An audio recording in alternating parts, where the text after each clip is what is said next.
We kick off the story with a kid named Lloyd being mercilessly kicked out of his group of adventurers. And it's like this, my dudes, you might be wondering how we got here. So, to explain that, let's go back in time. And there, we see little Lloyd, jaw dropped, while a woman conjures fire in the palm of her hand. She tells him to do the same, or else he'll go without dinner. And with that, the young man tries his best to meet her expectations until sometime later, he comes back to the same woman, mentioning that constant dripping wears away a stone.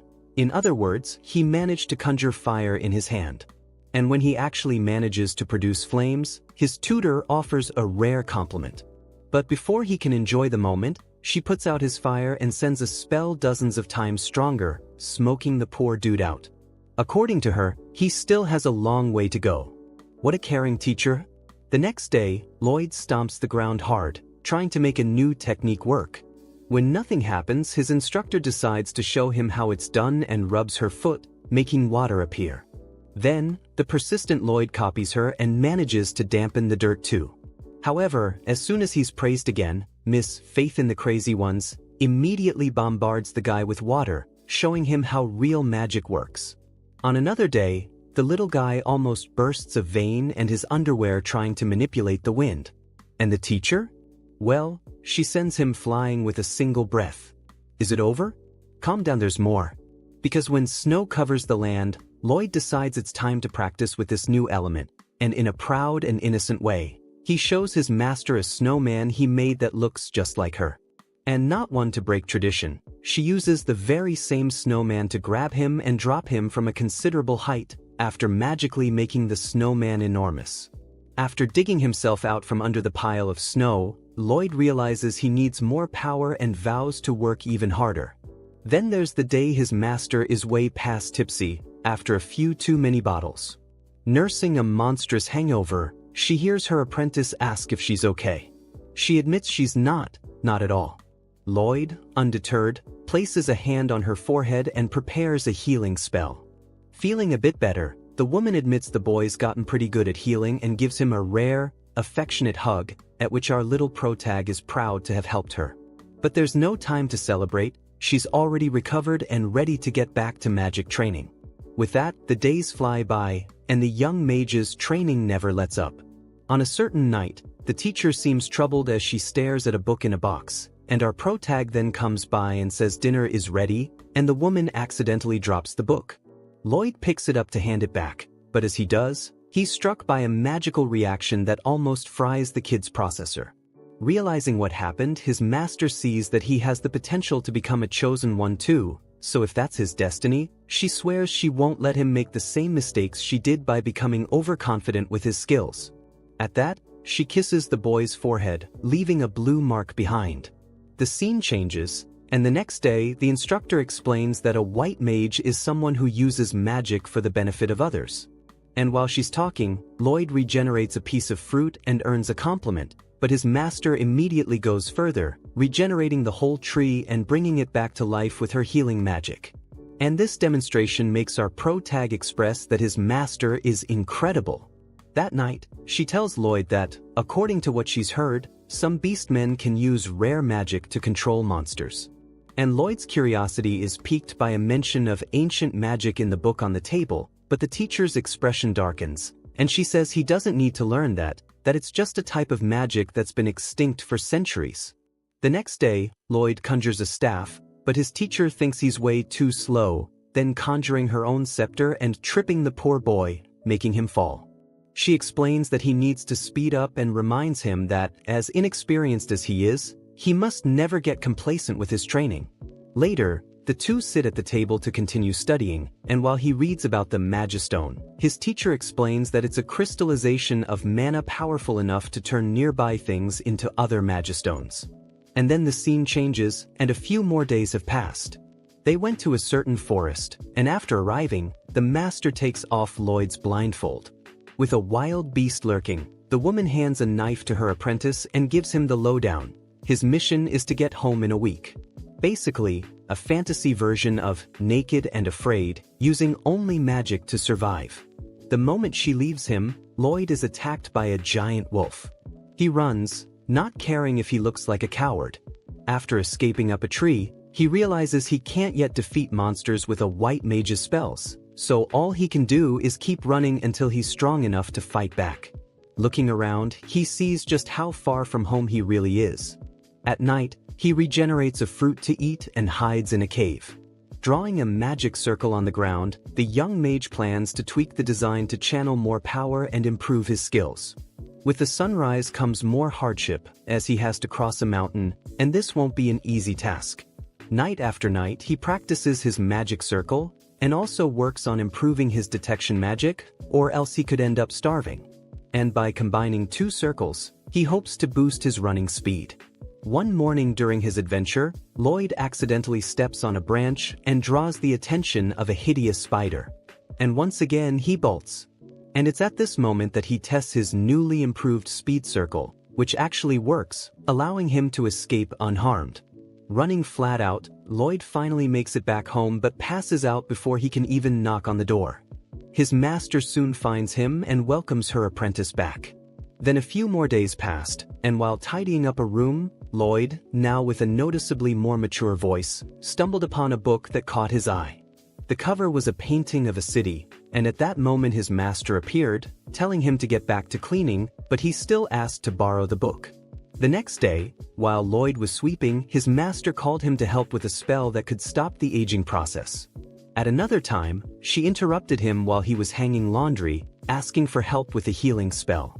And while they were grubbing, the mage revealed she'd thought up a new enhancement magic. In other words, more work on the horizon. That night, when our protag was already begging for a break from exhaustion, his master mentioned she cast a spell on him so he wouldn't sleep for a week. That way, he wouldn't need to rest and could keep working, then offering him another potion to recover his vitality. And I confess, I'd love to have one of those so I wouldn't have to sleep and could pump out more videos for you guys. And after a long struggle, the moment of glory arrives, where he finally managed to get a moment to look at the book. The scene changes, and the next morning his master went to wake her student for more experiments, but his room was empty. She saw the book with the city on the cover and realized the connection. Meanwhile, he was on his way through the forest, heading straight for the city he saw on that book's cover. And once inside the walls, the mage wandered the plaza, dumbfounded, as he'd never seen so many people together. A man carrying boxes rushed past and cursed at Lloyd for being in the way, but all Lloyd could think was how amazing cities seemed. He traded his last coin for a loaf of bread, but just as he was about to eat, a gust of wind slapped a piece of paper against his face, while the person responsible vanished as soon as he saw his plan succeed, leaving Lloyd to read a flyer about adventurer recruitment. Sometime later, far from there, inside a shadowy dungeon, a group of warriors fought a cyclops, and our protagonist was among them, jaw dropped at the intensity of the brawl. The team's leader shouted for Sheena to cast a healing spell, while Lloyd slammed his staff to the ground and summoned a magic circle that spread across the whole battlefield. And with that, the whole team is now buffed and ready to finish the beast off. First, the archer fires an arrow straight into the monster's eye. The Cyclops retaliates with a punch, but the team's tank steps in, blocking the blow, surprised at how much lighter the impact felt. At this, the sorceress casts a binding spell, wrapping the monster's arms and legs, giving their leader the perfect chance to finish the job with a powerful sword strike.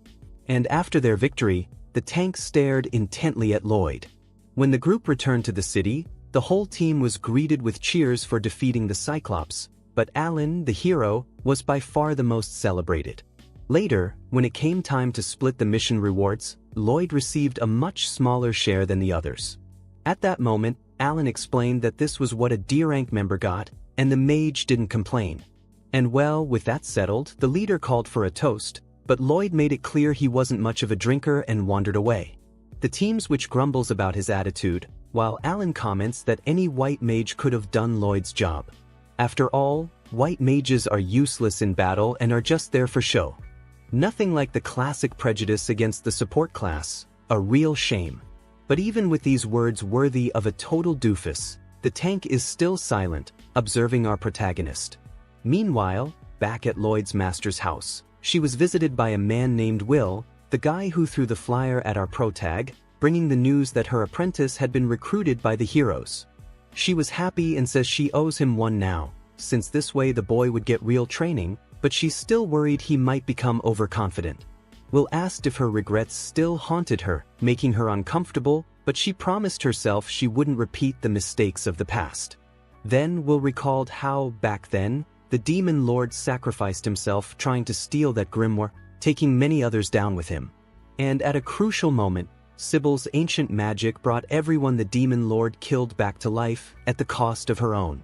And dudes, either I'm crazy or the plot twist just hit hard, because at this moment the scene really suggested that this Sybil is actually our protagonist, who got younger and lost his memories. Damn, did anyone else get that, or is it just the narrator's excitement? Anyway, the scene changes, and at dawn, back in the city, a vendor was promoting a book about Alan's group's adventures. According to him, long ago in ancient times, this world was created by the creator, and legends said that the trials of the heroes were left behind, the national treasures of the sacred nation, the sacred swords, and one of the 4 heroes chosen by these swords was Alan. That's why all the monsters threatening the city had been defeated, and now, Alan's name echoed throughout the entire kingdom. Speaking of the city's great celebrity, Alan stumbled drunkenly into a room where the team's tank was reading a book. Worried because lately the blows to her shield had felt odd, Alan, unconcerned, said he felt stronger than ever. The girl pointed out that he hadn't been training much lately, and Alan just shrugged, figuring there was no need, since he was naturally much stronger than anyone else. Meanwhile, by a stream, 2 soldiers stood guard until they were slaughtered by a giant creature. The next day, Alan was informed that the border guards had been killed. The messenger explained that the area was also a route for smugglers, so it was urgent to protect the soldiers assigned there. And full of bravado, Alan insisted that taking down a few golems would be a piece of cake. Eager for action, he rallied his team and followed Lloyd, who used his search magic to guide them to a cave where Alan finished off a golem with a decisive strike. But then, an enemy sorcerer summoned a new golem, and Lloyd quickly noticed the sorcerer was a demon, as the black stone on his staff was a magistone. The tank assumes the mage is using that stone to control the golems, while Lloyd casts a magic circle to strengthen his allies. As soon as he's done, he tells the archer to shoot the mage. After that, the white mage orders the witch to hand over her staff, and as soon as she does, the enemy mage seals the scepter. Furious, Alan makes it clear who's really in charge, saying he's eager to end the fight. But Lloyd warns him that without the magistone controlling the golem, the creature's movements become completely unpredictable, making any battle extremely dangerous. Alan ignores the warning and charges straight at the giant, forcing Lloyd to rush over and push the leader out of harm's way just in time. Annoyed, Alan yells at the kid to get out of his way, and then delivers a sword strike that brings the stone creature crashing down. With the mission over, we return to the opening scene, where the party leader decides to kick Lloyd out, accusing Lloyd of always hiding behind the others and leaving all the healing to Sheena. In other words, Lloyd isn't just useless, he's also a burden to the team. And I'm just thinking that I can't wait to see this bastard's face when he realizes he's a total nobody without our protagonist by his side. Hanging his head, the outcast admits he still lacks strength, to which Alan just laughs and tells the white mage to get lost. 3 days later, Lloyd is searching for a new group. After another failed attempt, an archer tells him they already have a white mage on their team. With each rejection, Lloyd's frustration only grows, and his luck seems to have run out. Then, suddenly, he hears a girl shouting at the guild receptionist, demanding a white mage now. The moment the staff member points to Lloyd, the adventurer runs toward him as if she's just found a treasure chest and grabs him by the arm. And with our protag being basically kidnapped, the scene changes and we see our boy Lloyd wandering through the city, beating himself up for getting kicked out of his party by Alan. We get a kind of flashback where he remembers the guy's accusations, calling him a useless white mage, a dead weight who just hides behind the team and is good for almost nothing. The only thing he knows how to do is heal, but even Sheena, another party member, could do a better job. Lloyd, poor guy, still tries to argue, asking if Alan really thinks he lacks skill. The leader, a real jerk, doesn't even bother to answer, just tells him to think whatever he wants and get lost. But as he walks away, we notice that Sheena wasn't really on board with this, probably because she'd noticed that he had skills. She realized the group had changed and weird things started happening after Lloyd joined, like how the hits she was tanking suddenly felt a lot weaker. Anyway, Lloyd heads to the center of town and comes face to face with a statue that looks just like his master, which only makes him miss her even more. The scene then shifts, and now we're following what's probably our protagonist's new group, because that crazy pink-haired girl is there. We see they're getting ready to raid a bandit territory. The mission is A rank, so this is serious business. However, we see the redhead of the team is visibly upset about something, but she's not saying a word. With that, they launch their attack, catching the bandits completely by surprise. The mage of the team starts chanting a spell, and one of the bandits spots the opening, telling his buddies to attack only after she's finished. They charge forward, shielding themselves, and when she gets tired from chanting, they move in for the kill. But the party's archer is providing cover from a distance, and with a single shot, he puts the enemies on the floor. These guys' team seems pretty balanced. Even the swordswoman and leader of the group can handle herself just fine. And even when problems pop up, the team's tank protects her with his shield. The mage then uses her magic to give the tank a strength buff, and with that extra juice, he plows through the bandits, securing the win. The bandit boss panics, looking for an escape route, but before he can do anything, the pink-haired girl finds him and tells him to surrender without a fight. The boss, acting all tough, demands to know who she is and why they were attacked out of nowhere. That's when he notices the gold pendant on her neck, an emblem that means she's an S-rank adventurer. The bandit boss still doesn't give up. He's got one last card up his sleeve. He believes that even if they're all S-rank, they won't be able to beat what he's about to summon. Using his staff, he activates a summoning spell, and a giant golem rises from the ground. With that, the swordswoman, whose name is Yui, charges in first and brings her sword down on the golem with all her might, but the thing barely even gets a scratch. The redhead, whose name is Clum and who's been spacing out from the beginning, zones out again and doesn't hear Yui telling her to buff her strength. Yui literally has to scream to get her attention. When she finally snaps out of it, she casts the physical enhancement spell. With the buff, Yui's power increases like 5-fold, and she slices the golem in half with a single strike. They capture all the bandits, and Yui goes to talk to Clum about what happened. The redhead apologizes for being distracted and says she's no longer worthy of being called an adventurer. Yui understands Clum's situation, as apparently her worries are because of her sister, Sylvie. Yui asks how Sylvie is doing, but before Clum can answer, the scene cuts back to Lloyd, right at the moment he was being rejected by an archer and then got recruited by Yui. She was so hell-bent on finding a white mage that she didn't even bother to ask his rank and just started dragging the poor guy by the hand to her party's base. She introduces Lloyd to the team and officially welcomes him, even though he hasn't even agreed to join yet. Yui's comrades realize right away that she brought the guy here without explaining anything, which is totally her style. The archer, whose name is Cross, explains that they're in a hurry because they have an urgent quest, and without Clum, they can't do it.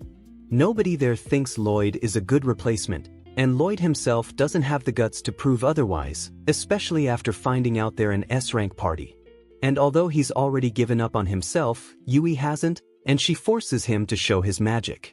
Lloyd thinks he's just going to let them down, but he gives it a shot anyway.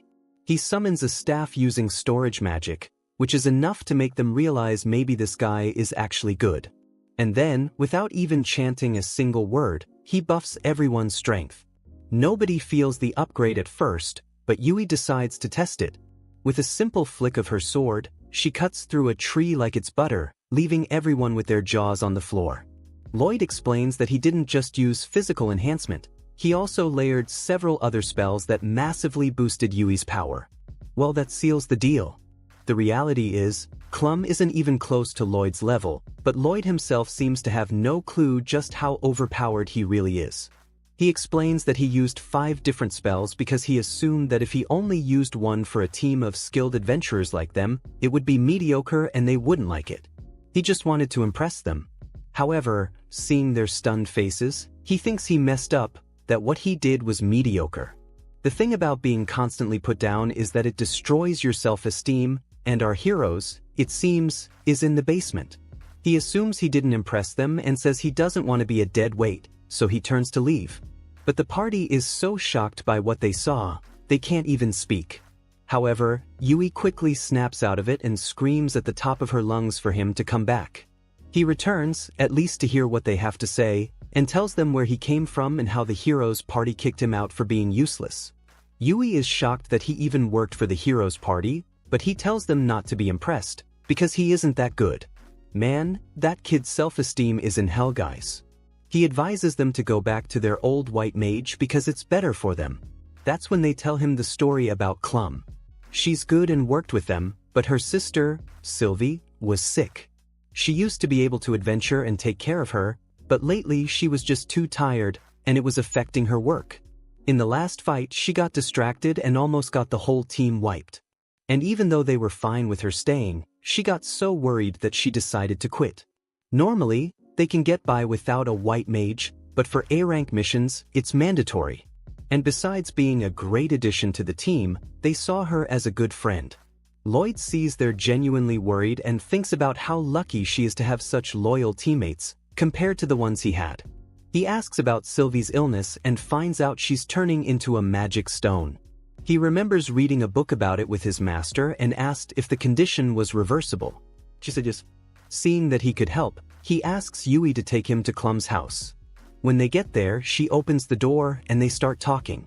She reveals that she and her sister were adventurers and one day, Sylvie got injured on a mission. Lloyd asks about the nature of the illness, and Clum takes them to Sylvie's room. When she opens the door, Lloyd feels an immense magical power coming from the room. Clum removes the blanket, revealing that Sylvie's legs and hands are already stone. She says that eventually her whole body will be like that. Lloyd says he thinks he can heal her, but Clum obviously doesn't believe him, since several advanced mages had already tried and failed. However, Lloyd asks if the injury happened in a cave, and Clum, shocked, says yes. He checks where the injury started and confirms that an invading magic power is causing the symptoms. Clum still has her doubts, but he says his master told him it could work. Yui also tells Clum to trust Lloyd, so she decides to let him give it a try. He summons his staff and casts a powerful spell that leaves him feeling weak. He explains that the spell will reverse the magic power overflowing in Sylvie's body. Afterwards, he immediately casts a healing spell. Clum, in awe, says that the healing power he's using isn't just any regular spell. He admits it's a different kind and consumes more magic power, but insists it's just an ordinary healing spell. Yui asks Clum what she thinks, and she can't help but admit that the magic is anything but ordinary. It's incredible that Lloyd is casting two different spells at the same time and still has the strength to sustain them both. Yui points out that Sylvie's body is returning to normal. Clum holds her sister's hand as she completely recovers. Everyone witnessing this genuine miracle is shocked and happy. Clum is beyond grateful but reveals she can't return to the team because once her sister recovers, they'll go on adventures together. She offers to buy them around later as thanks and says she's sure the team is in good hands with Lloyd. He replies that he isn't a team member yet, and she's shocked that he still doubts himself. The scene changes and the party is out to dinner. Yui is telling the others about the crazy thing Lloyd did, but no matter how much she praises him, he still thinks he's not good enough. She tells him to stop being so modest. He apologizes to the team for not being able to get Clum to come back, but that's not their worry right now. They want to celebrate. As they talk about the future, Lloyd thinks about the heroes' party and how they made him feel compared to how he feels now. He asks if he can join them. They're shocked, since he had rejected them earlier, but they reveal they also want to work with him.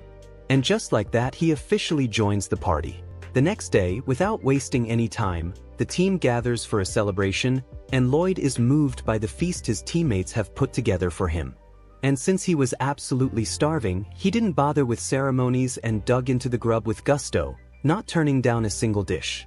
He compliments the quality of the local food, but the others can't quite figure out why. After all, by the town standards, this restaurant was just SOSO. Still, savoring the dishes, Lloyd remembers that things weren't always like this when he was younger, back in the days when he trained with his master. Curious, his friends ask what he means.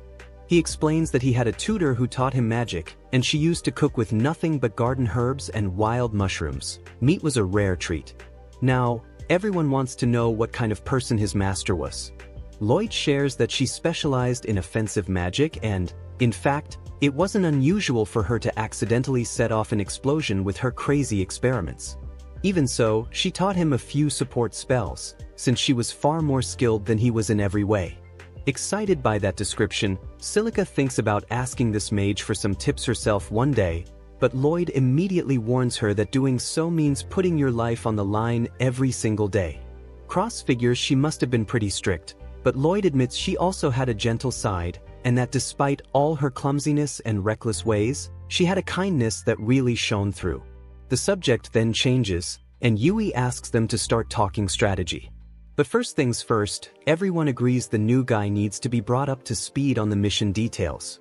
And since Yui is a disaster at explaining things, she tries to pass the responsibility to Dagas, who points out that, technically, she's the team leader. But since she's dodging her duties, he'll take over. So, the shield bearer lays out the plan. The goal is to wipe out groups of monsters that have been destroying farms in the area. Apparently, it's not just one kind of creature behind the attacks, but all sorts of different races banding together, which is something adventurers have never seen before. Since they're up against so many enemies, Cross admits he and Yui will have a tough time, and the captain adds that in moments like these, they really rely on Silica's area spells. Even so, the mage points out she can't run out of mana during a crucial battle, so she'll need the others to help her save energy. That's when Yui asks if Lloyd can use offensive magic. He says yes, though his spells aren't as strong as his support magic. Dagas then assigns everyone's roles. He and Yui will draw the monster's attention first, giving Silica a chance to blast them all at once. At the same time, Cross will hang back to protect both her and Lloyd, who'll be providing support with buffs and healing. Silica confesses she's excited to see Lloyd's support magic in action, but he makes it clear they shouldn't expect anything too spectacular. And just because he said that, I'm already even more curious. But for the group, that statement was like raining on their parade. Yui even tells him he ought to have a little more confidence, but he reminds them he was kicked out of the hero squad for lack of skill. Cross, for his part, says he'd prefer someone who's genuinely humble like Lloyd over a bunch of arrogant jerks who look down on other people, and the team agrees with him, no reservations. Leaving the tavern, everyone promises to meet again at the inn the next morning. While the four veterans head off together, Lloyd goes his own way. Dagas asks where he's going, since the hotel is in the other direction. Lloyd, all sheepish, admits he doesn't have the money to pay for a room. So, the tanker tosses him a pouch of coins as an advance for the missions they'll be doing together. Showing immense gratitude for this sign of trust, Lloyd promises he'll earn every coin. That night, back in his room, Lloyd reflects on how kind everyone on this team is and resolves to work hard to repay their kindness. The next day, they all meet up and wait for Yui to come out of her house. She's got a backpack on, unlike the others, and asks why nobody else is carrying one. Cross explains that Lloyd used his storage magic for everyone, meaning he can magically carry all their gear. Yui gets all excited and hands her stuff over to the white mage, who uses his staff to stash it all, leaving the leader amazed that carrying heavy loads on the road will never be a problem again thanks to our protag. Lloyd even offers to teach the trick to the others, who had no idea they could learn it too. According to him, everyone is born with at least a little mana, so with some practice, anyone can do the same. Feeling much lighter for obvious reasons, the team heads out toward the farms in high spirits. Once they reach a certain area, Dagas points out that just past those mountains lies the Magocracy, the land of the demons. Right now, they're keeping a low profile, but he wonders when they'll make another move to conquer the continent, since that's always their goal. A little further on, the group comes across a bridge that was swaying so much it sent a shiver down their spines, because if you fell from there, there'd be nothing left to tell the tale. Trying to lighten the mood, Yui distracts everyone with a question. When you need to invent something on the spot to get through a tough time, what do you do with water? The others start tossing out answers. I boil it, I spill it, I freeze it, I toss it, I drink it, I pour it over my head. Seeing that Lloyd is completely lost in space, The captain tells him to join in with his own silly answer. He doesn't really get why they do it, saying he didn't learn this from his mentor. Cross then explains that the whole point is to say something goofy on purpose and laugh about being wrong. Our protagonist promises he'll take the attempt to answer something idiotic seriously, which Yui mentions won't be much fun if he takes it so seriously, since this is a game meant to chill everyone out. Being tense goes against the purpose. He asks why they do it, and she replies that even if the mission is challenging, staying tense will just wear you out and won't solve anything. She then asks another question. When you split a hunt, you divide it into equal parts, but what do you call someone who forges and divides a completely new path? The three most experienced teammates quickly chime in: trail cutter, trail splitter, and trail sharer. And Lloyd, who was last and almost blowing a fuse in his head to answer, just says, a broken trail. His friends cut him some slack, saying he's getting into the spirit of it, and our protagonist is happy to be welcomed. Meanwhile, deep in a forest, a hooded figure kneels in prayer before a black stone radiating chaotic energy. Back with the group, since they're not hauling heavy packs, they reach the campsite earlier than expected and waste no time setting up the tents and the fire. Yui asks if she can take a bath now, but Dagas reminds her they still need to gather firewood and look for food. Hearing that, Lloyd volunteers to get the wood, giving Yui the chance to drag Silica toward the water. A little while later, after picking up some branches, Lloyd figures he's found enough. As he's stowing the wood, he spots some fruits just like the ones his master once revived with magic, so he bites into one and decides to take a bunch back for the group. Suddenly, he hears a girl scream and rushes toward the sound. At the river, where Yui and Silica were bathing, a giant aquatic creature appears menacingly. Lloyd recognizes it instantly, a basilisk. With the advantage of being in the water, the serpent surges toward the girls, its speed making it impossible for them to escape. At the last second, Lloyd gets close enough to cast an offensive spell at the basilisk, drawing its attention and allowing the girls to swim to safety. He quickly pulls their weapons out of storage and tosses them over, then gives them a support spell. As the basilisk lunges at Lloyd, Yui darts forward and slices the beast in half. Even wounded, it refuses to go down without a fight. Seeing the battle isn't over, Silica conjures a fireball and incinerates the creature. She can't even believe the overwhelming power she just unleashed. Yui, in fact, is impressed with her teammate's performance, and her teammate, in turn, still hasn't processed the crazy thing that just happened. In any case, Yui thanks Lloyd for his help, since if it weren't for him, they'd surely have been barbecue. Anyway, she gives her sword to Lloyd for him to store, and fate decided to be cruel to the girl, because after that her towel fell, causing her to let out a huge scream of embarrassment. The scene then changes, and later, the team gathers to learn storage magic from Lloyd. We see that our protag has the girl's handprint tattooed on his face, as if it were his fault she lost her towel. Lloyd continues explaining the basics, mentioning that you just have to create an opening between your palms and put something inside. Honestly, nobody gets a damn thing, but they try anyway. Seeing they're not getting anywhere, Lloyd apologizes for not being a better teacher and for being so useless. Dagas tells him not to be so hard on himself. And seeing how understanding his friends are, Lloyd finally cracks a smile. At that moment, Silica gets the idea to say the word storage out loud, and like magic, it happens in her hands. And then they understand that since they're not like Lloyd, they just need to use chance. When night falls, the team's white mage sits by the fire while Yui keeps watch, noting there are no monsters around. Sensing her mood, Lloyd asks if something's wrong. She sits down and thanks him for joining the group. He says there's no need, he was in trouble and looking for work anyway. Even so, the captain feels like she forced him onto the team. Lloyd then asks why she's so focused on this mission, and she confides that it reminds her of her hometown. When Yui was a child, monsters attacked her village, and she was the only survivor. That's why she couldn't just turn a blind eye when she heard about monsters attacking farms. In the middle of her story, Lloyd tells her to be quiet and wake the others while he grabs his staff. Once everyone is up, the team hides among the trees to watch a group of giant spiders crossing the forest. Matching the description from their quest, the spiders loop around and start moving toward the group. The adventurers try to retreat quietly, but Yui steps on a branch, alerting the monsters, who immediately give chase. One of the spiders makes a huge leap, landing right in front of them, giving the other two time to surround the group. Quickly, everyone summons their weapons and tries to block the web attacks, but Silica gets her staff stuck to a tree.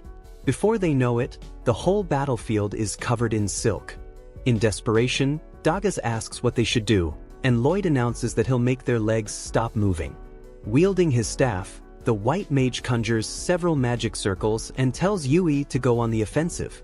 As Dagas blocks another web shot, the swordswoman leaps over him and slashes through a wall of webs that was pinning the team down. With the way clear, Cross jumps into the tree where Silica's staff is stuck and manages to get her weapon back. Yui then raises her scabbard to shield herself from a spider's web shot, and using that opening she rushes in and slices the monster's legs. The second enemy steps up to face her but meets the same fate.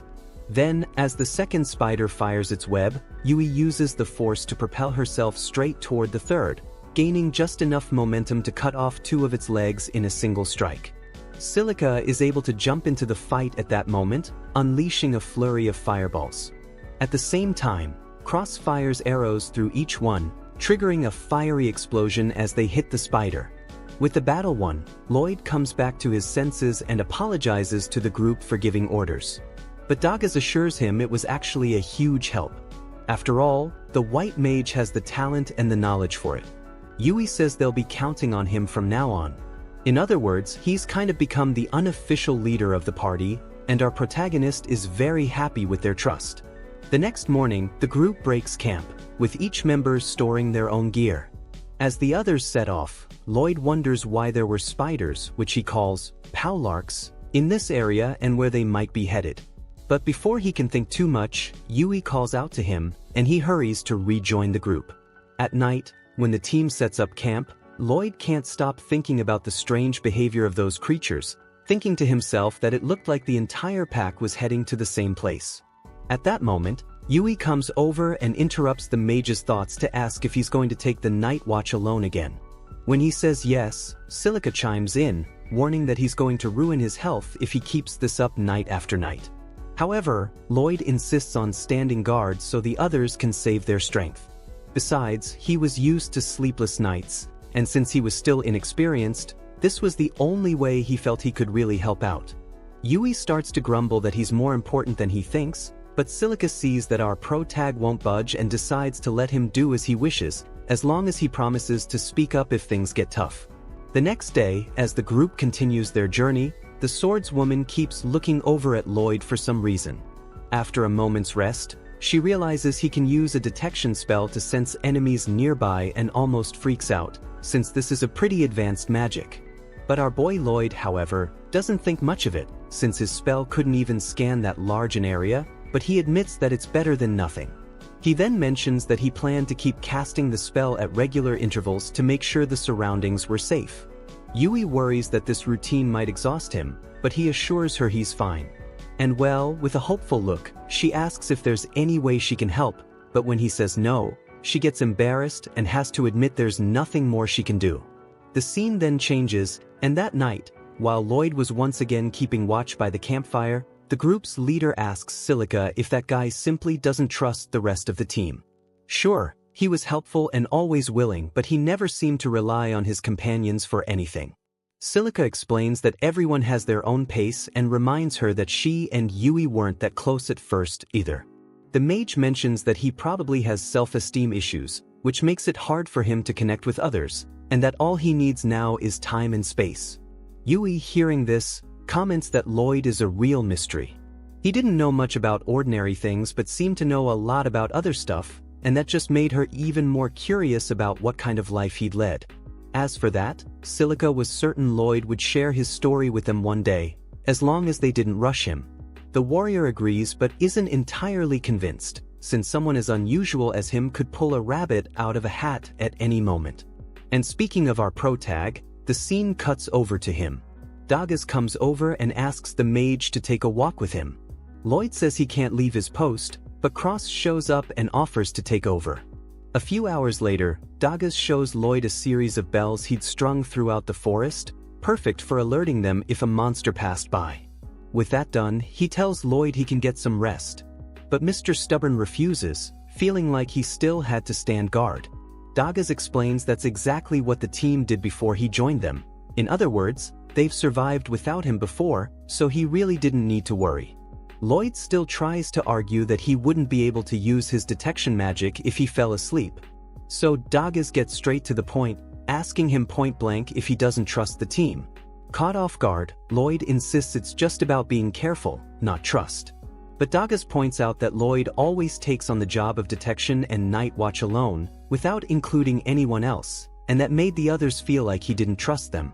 That comment made Lloyd remember his old mentor, who'd always said how inexperienced he was, and Alan, who'd called him useless. With those words echoing in his mind, Lloyd stresses that he just doesn't want to be a burden to the team. Dagas replies that Lloyd should be a burden, because that's what teams are for, to make sure no one has to face every hardship alone. And that honestly, the team expects Lloyd to make mistakes, and if he does, his friend wants him to know that he can count on his friends. Embarrassed, Lloyd realizes he'd never even considered that, and Dagas even wonders where this guy came from. Our pro-tag hesitates, asking if it's really okay for someone as weak as him to depend on others. But his colleague reassures him, saying that no one in the group thinks the support mage lacks talent. With that, he invites Lloyd to hit the hay. Before drifting off, Lloyd thinks about everything he'd heard and finds himself liking the idea of having friends who actually cared about him. At dawn, Yui stretches like a cat, until Lloyd comes over and, after a moment's hesitation, asks if she can help him fetch some water. Of course, she agrees, and the rest of the team watches the scene unfold, with smiles on their faces. The scene then changes, and elsewhere, inside a mansion, a hooded servant informs his master that he'll file his report once they finish placing the magic stones at the designated coordinates. The master replies that, with that done, the path is open. He asks about the high-level adventurers operating in Ishtar, and the servant says that the monsters they'd gathered have flooded the adventurers with requests, so most of them are out of the city right now. Those who stayed behind are all low-level, with the exception of the heroes' party. The boss wished he could get rid of that last group too, but unfortunately, the hero only acts at the kingdom's request. But either way, it would be interesting to see what this team can do alone in the eye of the storm. With that, the servant is instructed to notify the client that it's time, and takes his leave of Lord Michel. Back with the S-rank group, Yui starts to feel that something is off in the forest. The rest of the team agrees, especially when Cross points out that they haven't run into a single monster since entering this deep part. Yui asks if Lloyd did anything with his magic, but he says no, as he's been using his detection spell periodically, but that doesn't keep the monsters away. Speaking of which, he expands his search radius and spots a pack of monsters about 10 kilometers ahead. Checking the map, Cross realizes that direction puts them right near the farm where the group is headed. Yui raises an eyebrow. Didn't Lloyd say he couldn't scan that large an area? Lloyd admits that 10 kilometers doesn't feel like much to him. Silica points out that's just 10 times more than average.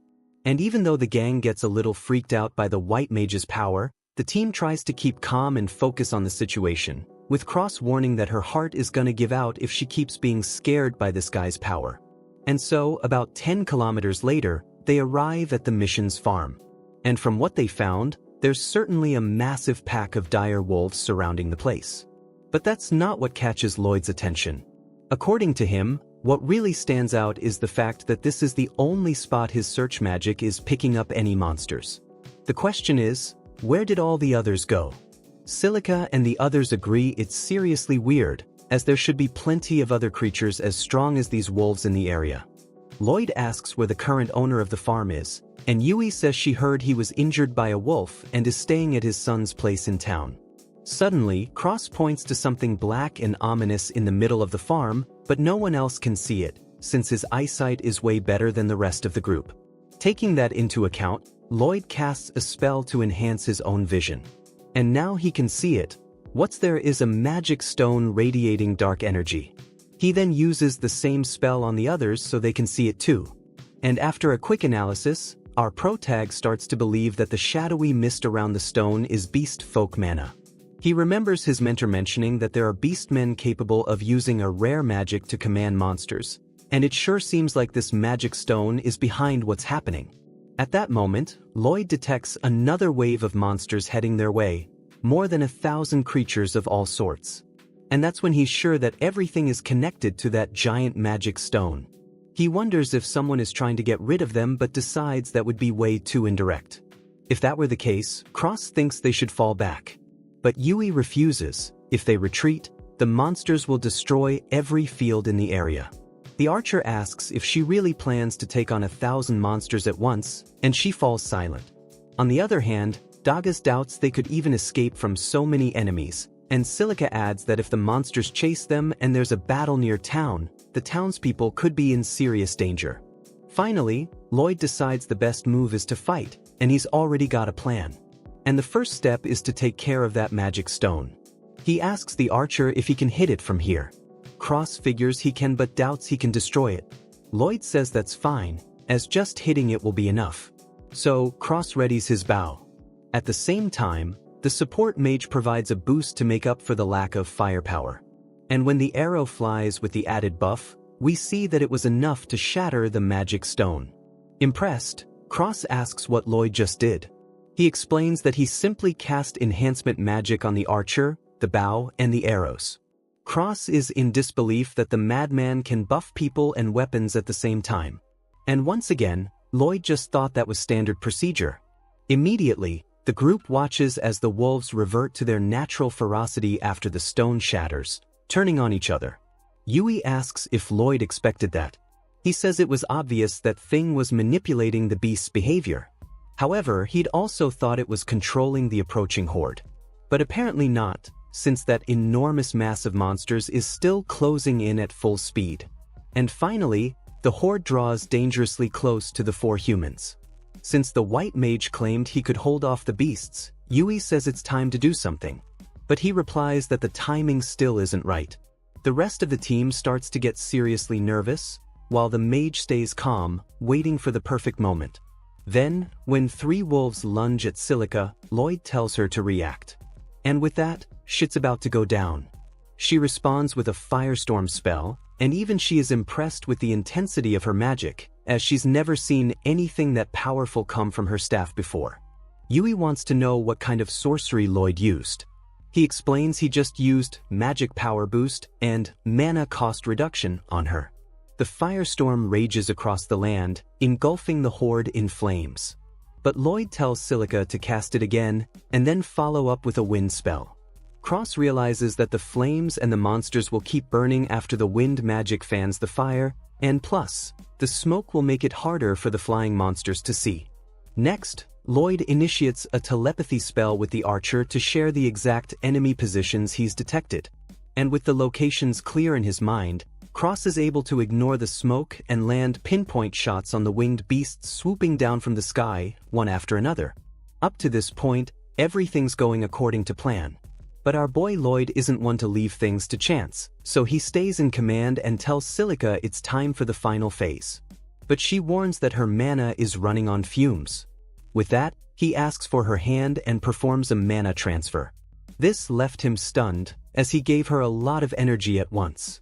But still, he told her to focus back on the fight. Silica raised her staff and cast Luvia, unleashing a powerful downpour that snuffed out the fire before it could spiral out of control, drenching the entire forest. After pulling off such a powerful spell, the mage was out of mana for good. She lost control of her body and simply collapsed. And before she could fall, Dagas appeared there to catch her. Yui assured her friend that they'd handle the rest.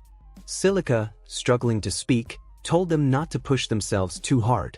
The swordswoman couldn't help but laugh at the irony, hearing that from someone who had almost bit the dust from trying too hard. Leaving that aside, Yui pointed out that Lloyd had been brilliant for coming up with a plan like that. But, true to his rock-bottom self-esteem, Lloyd just shrugged it off and said he hadn't done anything special, just what any support should do. Seeing there was no changing this guy's mind, she gave up on the pep talk and drew her sword, ready to finish the job. Dagas hoisted his shield, moving to stand by her side. Meanwhile, Lloyd collapses on the grass, as he's feeling his strength fading. Frustrated that he's exhausted from just this, Lloyd thinks to himself that he has a long road ahead of him. The scene changes and we move to a previously unknown location, where a beast woman lets out a terrified scream after being grabbed by a demon, while a beast man, who looks a lot like her, rushes to save her but can't reach the attacker. Frustrated, he unleashes a furious roar, vowing that the demon will pay for what he's done. The scene changes, and now, back with our group of heroes, we see that Lloyd, having recovered from his exhaustion, mentions that all signs point to them being deceived and that the person behind all this is targeting Ishtar.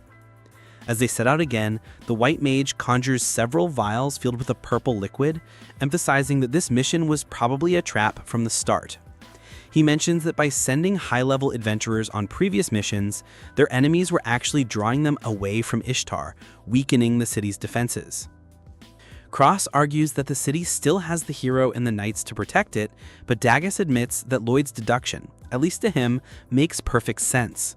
In any case, the archer reminds everyone that the magic stone they saw before was also strange, and the whole group agrees the city might be in danger and they need to head back. So Lloyd puts away the box of potions after downing one himself and casts a support spell on his allies.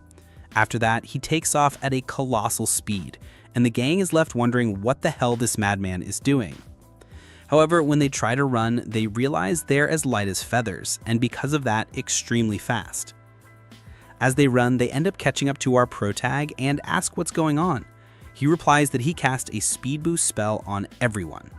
Elsewhere, back at the secluded mansion, the demon who kidnapped the beast woman arrives. Lord Michel welcomes his esteemed client, but the visitor asks not to be called that. The host laughs and says that Great General Grist sounds way too formal anyway. Grist then warns that the Vanguard is closing in on Ishtar and that their plan is working, all thanks to that woman. Speaking of which, he hopes she'll be useful in the future too. Michelle agrees she's a special one and that they stand to gain a lot by using her. Grist doesn't quite get what he means by that, but considering people once called him the Demon Lord's right-hand man, the least he can do is trust his talent. As for the rest, the man insists he can do anything as long as he's paid well for it. Meanwhile, the beast girl who was kidnapped is now locked up in a cell. Michelle appears with a box of potions, mentioning that it's time to borrow her power. After that, he uses a machine to manipulate a black magic stone and set his wicked plan in motion. Back in the forest, we see that Lloyd and his friends are going hard on the marathon towards Ishtar. After a long run, they stop to catch their breath. Lloyd summons the same box of purple potions and hands one to each of them. Silica worries the mage will run out of mana if he keeps buffing everyone all the way to Ishtar, but he reassures her, saying he's gotten so much practice that he barely uses any magical energy. Impressed, she asks if he's done this many times before, and he just shrugs, saying it's something you get used to. He explains that a long time ago, his master dumped him in a forest far from civilization and made him find his way home alone as training. For a white mage, fighting monsters alone is nearly impossible, meaning running away was all he could do. To survive, he had to use every type of enhancement magic he knew, pointing out that he lived through a true hell during that process. Yui comments that he really went through the ringer as a kid, but our protag just considers himself inexperienced and firmly states that it was a normal form of training.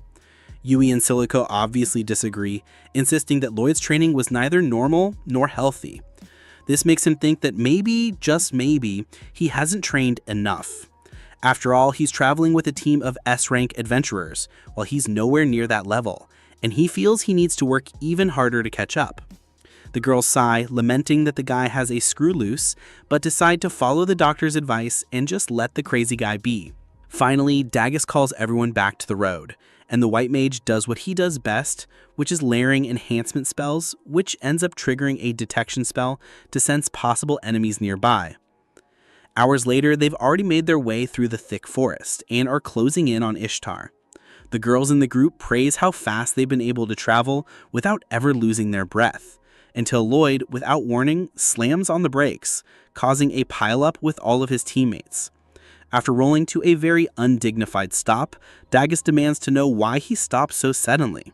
He explains that his detection spell picked up something, and although he has no idea what it is, The feeling is so ominous that he has a terrible sense of foreboding. He asks the others to continue on to Ishtar, while he checks out the situation himself. Yui offers to go with him, since this could turn into a real fight and a white mage shouldn't go in alone. The rest of the team quickly insists on joining too, as no one wants to leave their friend to face the unknown by himself. In another scene change, we see 4 individuals in black robes gather around a magical artifact to demonstrate their power once again. We return once more to the protagonist group. As night falls, Lloyd and his companions reach a cabin. He can sense demons nearby along with someone of a different race. Yui, worried, asks if he means demons from the Magocracy, which he confirms. Before they left, Dagus had mentioned that beyond those mountains lay the nation of demons, and that race has been hiding out lately, but could emerge at any moment to try and conquer the continent. Lloyd remembers that demons are strictly forbidden from entering the 3 main nations, and the Magocracy isn't exactly known for respecting rules. Yui then asks if he has any memories of the Magocracy from when he was younger, but he says he remembers nothing from his childhood, and that the war was already over by the time he went to live with his mentor. Silica realizes the mage is a war orphan, while Yui apologizes for suggesting that Lloyd didn't care. Cross suggests that they should report this to the knights when they get back to town, but the mage wants to gather more information before leaving. Even though it's dangerous, Lloyd can sense the same mana from the magic stone, and Dagus thinks it might be related to those monsters that attacked the farm. Lloyd agrees, adding that Ishtar is their real target, then it's worth the risk to investigate further. With everyone on board, the group approaches the cabin. Cross peers through the window, but it seems empty. With that, Lloyd casts his detection spell again and senses the enemy presence underground. He asks Silica to use her earth magic and give the team a buff.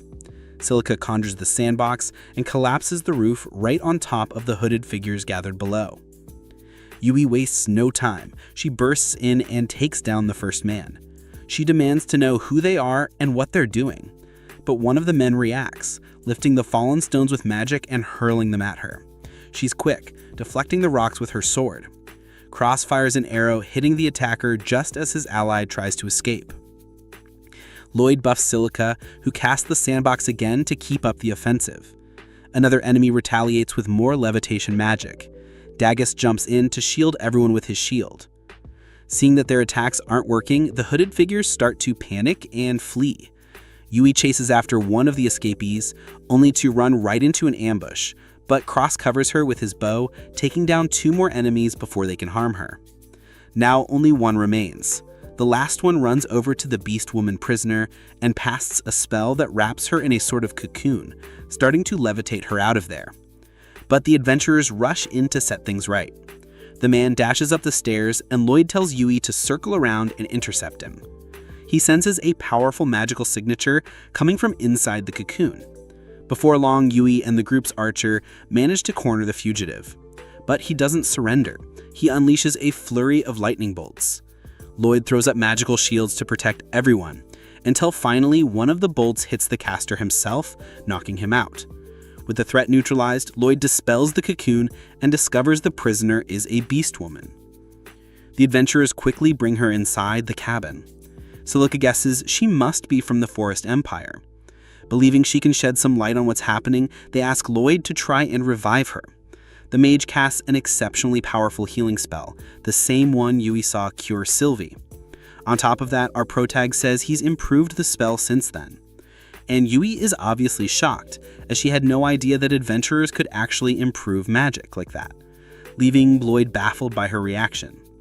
Silica, equally surprised, agrees that being able to alter a spell is incredible. He explains that his master used to force him to help with things like that. He remembers all too well. Every 5 minutes, she'd come up with a new thing, asking for help with her spells to stop aging, cure baldness, or other things. Day after day, Lloyd is more convinced that his master is completely eccentric. Yui, on the other hand, thinks that word is too mild to describe what that woman is really like, but lets it go, because at that moment the spell takes effect and the sleeping beast woman starts to wake up. Yui, barely able to contain her excitement, starts to practically interview the girl. Eventually, she reveals her name is Kureha. The human asks why she was held captive by those bastards, but the beast woman seems too frightened to answer. Seeing this, Lloyd explains that they're adventurers, sent on a mission, and that he sensed the mana of someone from the beast folk. From what he's heard, some beast folk can control monsters through magic, and maybe, just maybe, Kureha was responsible for what happened at the farm.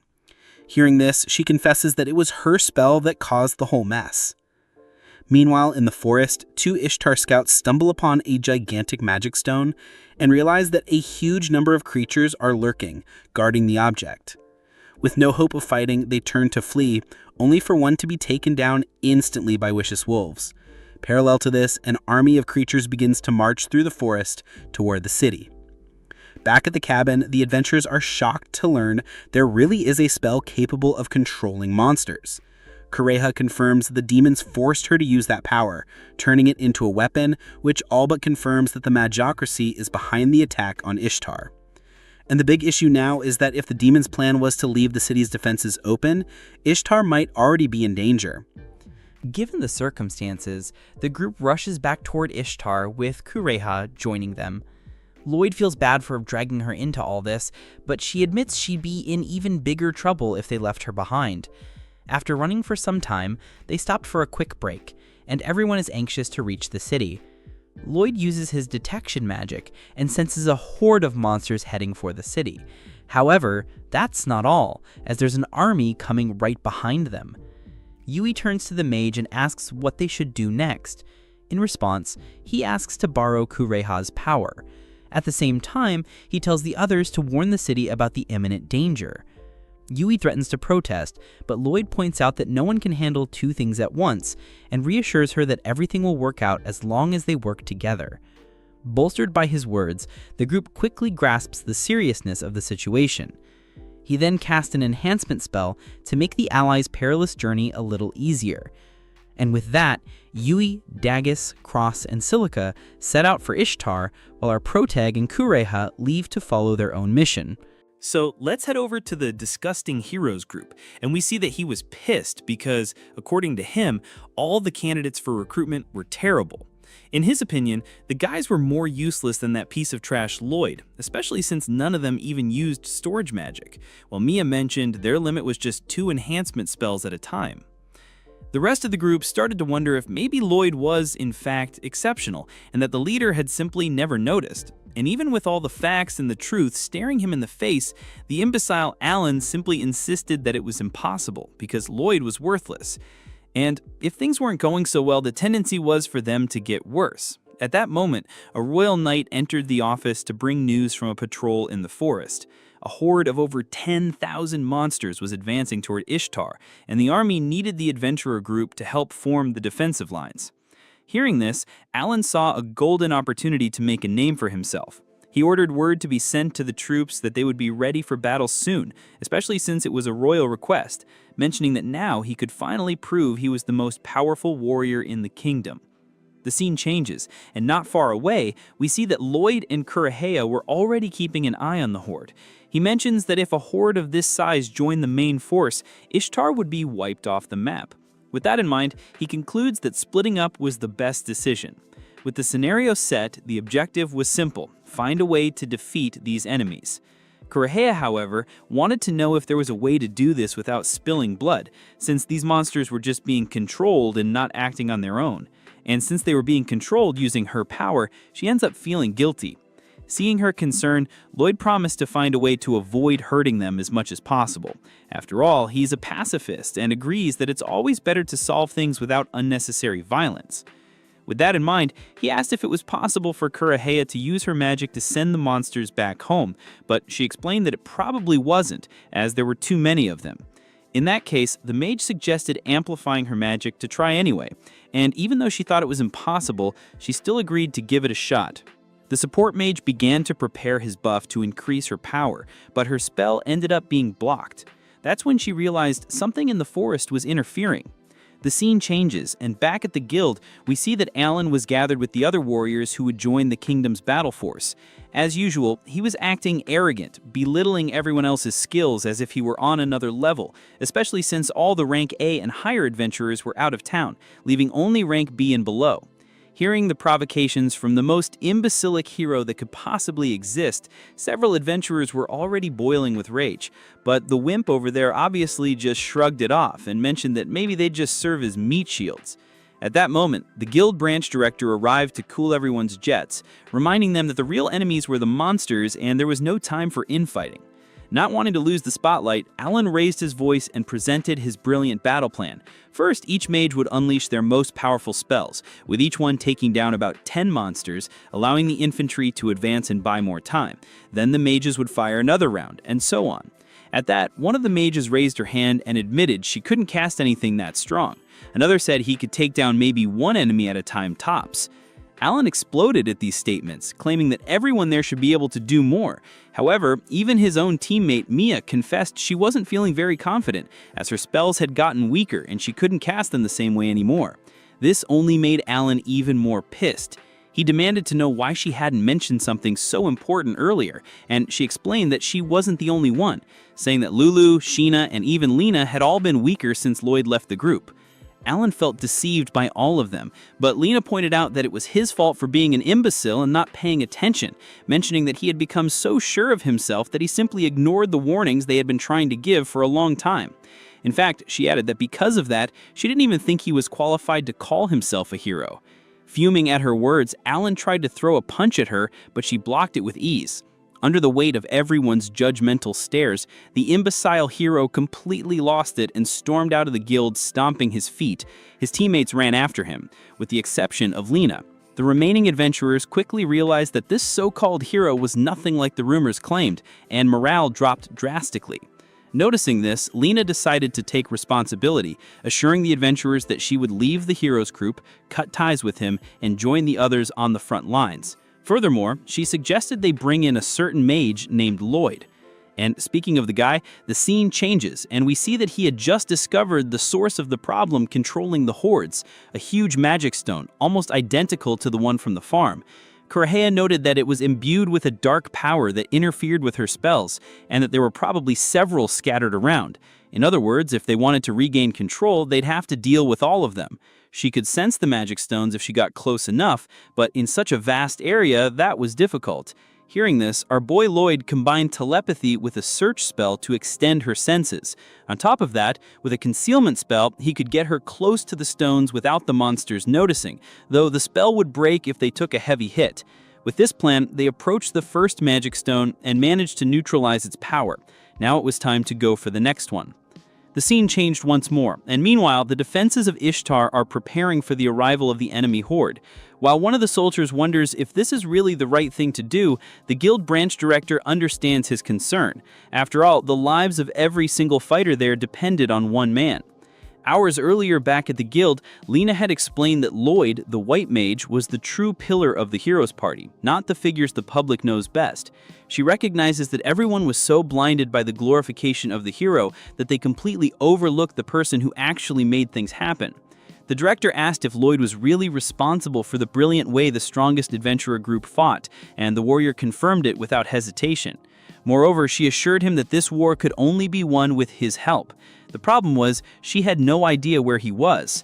Since the director tracked all registered adventurers, he explained that Lloyd had gone on a mission with a rank S group, and the trip alone would take several days. Even so, Lena believed he could arrive much sooner using some kind of travel magic, unless he was tied up with that mission at the moment. Either way, she hoped everyone would trust that the mage was doing exactly what needed to be done right now. Back in the present, the director explained that everyone had agreed to Lena's proposal, but doubt still lingered. After all, everyone wanted to protect their families, their friends, and everyone they loved. Finally, the horde arrived, and Lena ordered the archers to fire their arrows. Their shots took down part of the monster's front line, and then the shield-bearers shouted for the advancing enemies to be pushed into the trench. While the mages launched fireballs towards the swarm, waves of water followed, flooding the trenches to drown the creatures and widen the pit, making it even harder for the enemy to cross. The plan was simple: hold out until the rank S adventurers returned. Only then would they have a real chance. And speaking of them, Yui and her companions were advancing toward Ishtar. Boosted by Lloyd's support magic, which kept everyone from getting exhausted along the way, the mere presence of the white mage was enough to inspire them to give their all. Even at night, they refused to rest. Every minute lost was a minute the city was being brutally attacked. Meanwhile, Lloyd and Kurahea finally reached the last magic stone, guarded by high-rank wolves and blood panthers. When she deactivated the stone, the savage look vanished from the creature's eyes, but this only revealed another problem, as wolves and panthers were natural enemies, and now the two species were attacking each other. When the first two clashed, they knocked over the magic stone, and in that instant, Kurahea lost her invisibility. Every beast in sight turned their snarling gazes toward her, and to save her ally, Lloyd cast a spell to draw all their attention to himself.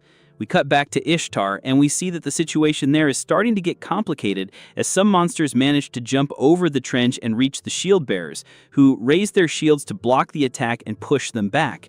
On the front line, with her guard up and leading the tanks, Lena was informed that the right flank had suffered severe damage. And as if that wasn't enough, the defensive line broke, allowing the monsters to wreak havoc. But at that critical moment, a light at the end of the tunnel appeared as the Rank S adventurers arrived. Elsewhere, Lloyd kept the enemies busy with his physical enhancement spells, and although this didn't mean he could take them all on at once, Kurahea knew that he was only able to avoid the monsters with great skill, not defeat them. Even so, despite not being able to fight head-on, that human was doing everything in his power to protect her. And seeing that the situation was starting to get critical for our protagonist, she then began to sing. Her voice caused an aura to emanate from her body, while the sung melody caught the attention of all the nearby monsters. Reaching out to them, she slowly convinced them to retreat. When Lloyd ran over to ask what she had done, she explained that she had simply convinced them to return to the forest, mentioning that her spell didn't control them, but only allowed her to share her thoughts with them. Lloyd thanked her for saving him, and she returned the sentiment because at the end of the day, they had each risked themselves for the other. With that settled, they needed to head to Ishtar immediately. We return then to the city where all hell was breaking loose, and the Rank S adventurers were giving everything they had to help out. However, the sheer number of enemies soon began to overwhelm them, and the front line started to crumble. The archers were running out of arrows, the mages were almost out of mana, and still, Lena stood out as the most inspirational figure on the field, being the pillar that held the front line together, making everyone believe that if they could just hold on, victory would come.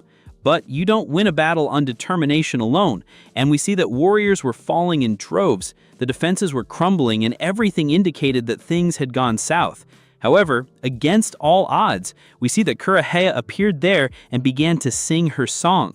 Her beautiful voice echoed through the chaos, calming the savage eyes of the creatures that were attacking so fiercely. And then, as if it were a true miracle, the monsters turned around and simply began to walk away slowly, while Yui's group spotted Lloyd and exploded in relief. Seeing how exhausted Kurahea was from so much singing, the white mage held her by the shoulders to make sure she was okay. He was jaw-dropped by her ability, just as she was by his support magic. After all, she could never have cast her spell across such a vast battlefield without him. She asks what kind of help he provided, and our OP protag then explains that he cast several layers of mana consumption reduction and magical power boost. Even so, no matter how much he contributed, the mage knows it was the girl who did most of the work, and he makes sure to point that out. With that, she reveals that her real name is Claire. But just when we think we're getting a happy ending before the moment can be digested, we see that some stone giants arrive at the walls of Ishtar, making it clear that the war is far from over. A day later, Michelle was looking over a map with satisfaction, imagining that Ishtar must be under siege by 30,000 monsters at that very moment. But then, a messenger rushed into his mansion to report that the advancing horde had suddenly begun to scatter.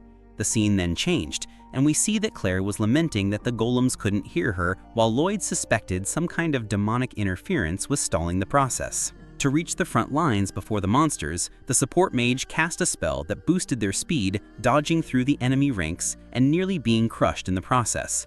The two then finally made it safely to the moat that guarded the city gates, and without hesitation, our protag wrapped his arm around his companion's waist and leaped across the gap, a feat that left all the soldiers jaw-dropped. At that moment, the troops' spirits lifted, reassured by the presence of the young mage who had already proven himself far above the ordinary. One by one, his S-rank companions also arrived, celebrating the fact that the monsters had retreated. Lloyd gave the credit to Claire, but when Yui and Silica heard the name, they were confused because they swore the girl's name was Kureha. But even so, there was no time to think about it, as the golems had yet to arrive, and the main support mage at the trench was already completely exhausted after such a fierce fight. Despite the exhaustion, he knew he had to stay on his feet and keep fighting, as the future of this city depended on it. At that moment, the guild branch director appeared to lend a hand, and Lloyd asked him to protect Claire during the battle. The man immediately ordered a squad of knights to guard the Beast Girl. Before she left, the mage thanked her, admitting that without her help, the outcome would have been much worse. However, she shook her head, saying it was the other way around, as they were the ones who saved her. The guild director declared that Lloyd was the city's only hope, a statement that made the boy uncomfortable. Meanwhile, Lena explained that the imbecile Alan had chickened out and refused to join the war, mentioning that after brawling with some adventurers at the guild, he simply abandoned his duty. Lloyd pointed out that thousands of lives were at stake, but Lena scoffed, saying that man was no hero at all. At that, Lena faltered, clutching a deep wound in her abdomen, and our protag, although he was running on fumes, still managed to heal her completely. But the effort left him so weak that he almost collapsed, and she had to hold him up. She told him that, thanks to his support magic, their party had always been the strongest, and even if Lloyd himself couldn't see how powerful he truly was, she admitted that she had never realized just how vital he had been to their group, and that she feels guilty for not stopping the others from kicking him out. With tears in her eyes, she apologized, but even so, Mr. Self-Esteem below zero still believed he'd been expelled for being too weak. But before they could talk more, the golems finally reached the moat. The soldiers at the front charged in recklessly, and Lloyd tried to warn them that those weren't ordinary golems. However, it was too late. Several warriors leaped into battle only to be slaughtered instantly. Seeing this, Lena raised her shield and ordered volleys of fireballs, but just like the arrows before them, the blasts barely scratched the monster's stone armor. One after another, the golems pushed across the moat, forcing the defenders back step by step. Even on the verge of collapse, our boy Lloyd prepared to buff the troops.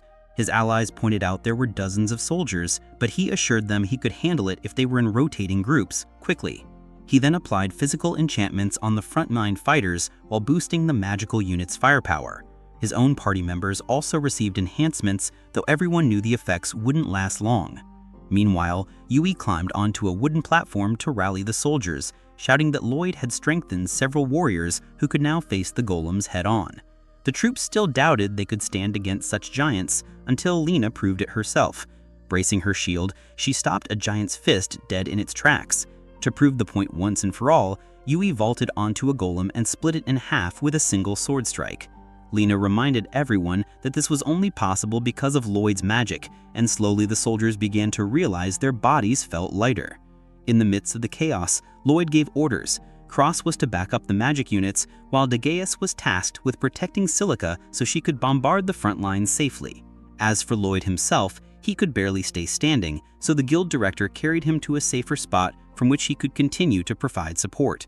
From then on, the archers worked hand in hand with the mages, unleashing blazing arrows that proved effective against the golems.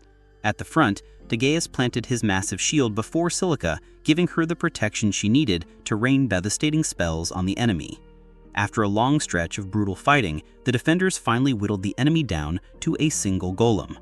To end the war once and for all, a soldier charged in and struck with his sword, but the blade shattered on impact and the man was crushed by a single punch. This could only mean one thing: Lloyd's enhancements had just worn off. Panic swept through the troops, and they began fleeing in terror. The last golem advanced, reaching the gates. Yui placed herself in its path, but Lena shoved her aside to save her life. Dagaeus was up next, shield raised to block the strike, but the sheer weight of the impact sent him crashing to the ground. In a final move, faced with his lack of power, Lloyd manages to enchant Yui's weapon. Realizing this, she calls upon the support of Dagaeus' and Lena's shields. With the sword in hand, the young swordwoman waits for the golem to throw another punch, and when the blow is absorbed by the shields, she takes advantage of the enemy's lowered guard to deliver the strike that would end the battle. Watching the fight from afar, the mysterious mage mutters to himself that Lloyd seems to thrive much more on a real battlefield than he ever did with his group of adventurers. Meanwhile, the great General Grist storms into Michelle's mansion in a fury, determined to announce that his enemies have rescued the Beast Woman. But Michelle isn't there, which makes the demon so pissed that he splits his host's table in half. With his plans crumbling, Grist begins to suspect Michelle's interference and decides to turn against his former ally. Sometime later, Lloyd wakes up in the inn's bed while Yui is sitting by his side tending to him. The mage laments not being strong enough to endure the entire fight, but she reminds him that he is far greater and more cherished than he believes. Outside his room, dozens of townspeople are crowded at the door, hoping for a glimpse of the battle's hero. All this attention makes Lloyd so uncomfortable that he slams the door in their faces, because if there's one thing worse in him than his self-esteem, it's definitely his shyness. Yui opens the door and tells him to step out with his head high. And he does leave, but through the window, stealthily, and scurries away like a rat. The scene changes, and far away, the mage who was following Lloyd's steps arrives at a small cottage. The moment he tries to open the door, an explosion greets him. Where Lloyd's former master had cast a spell the instant she sensed something suspicious nearby, demanding to know how he survived the blast. But like any good magician, he never reveals his secrets. Inside, he comes face to face with old acquaintances, Lily and Thor. Lily greets him as the legendary alchemist since he abandoned potion making to focus entirely on gathering information. Lloyd's master admits she hasn't seen him in years and asks about her former apprentice. He explains that the boy was kicked out of the heroes party, but reassures her there's nothing to worry about, as he has now joined a rank S group. More than that, he has very important news about the young support mage.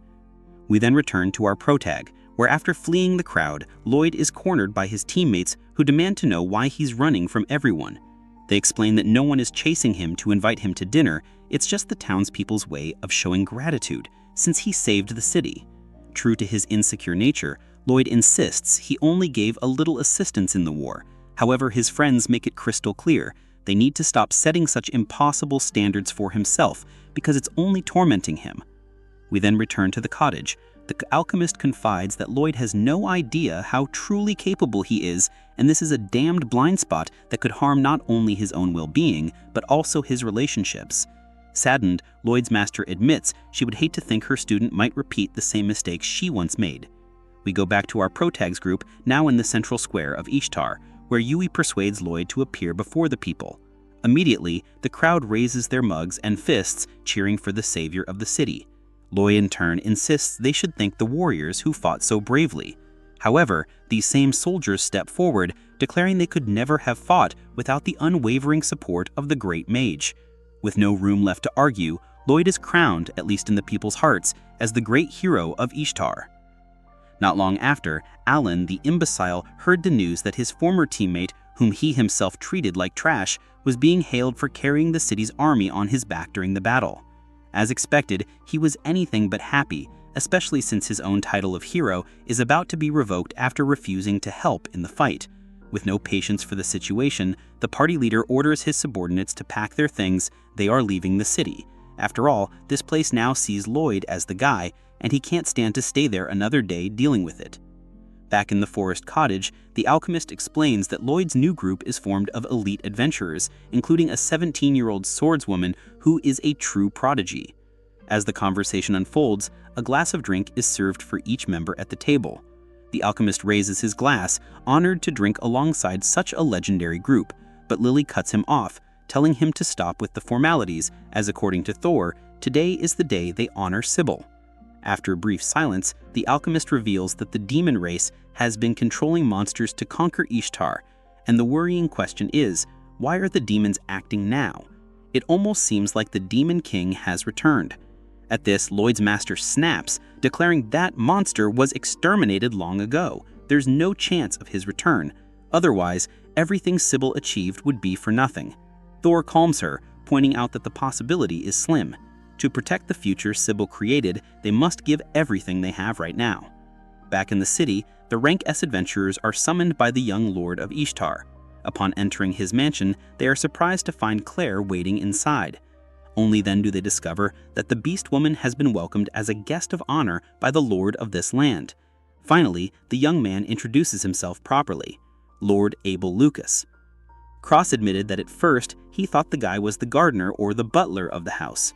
Not even the rest of the team believed this boy was really the one in charge of everything. Perplexed, Abel Lucas asked if he didn't look older, and Silica replied that he didn't even seem older than they were. According to the Lord, keeping up appearances requires effort. Yui muttered that this seemed like much more than just effort. When Lloyd remembered that his master also looked unusually young, he and Yui began to suspect it might be some kind of beautification magic. Meanwhile, on the staircase of a castle in another kingdom, a beastman despaired over finding no clue about Claire's whereabouts.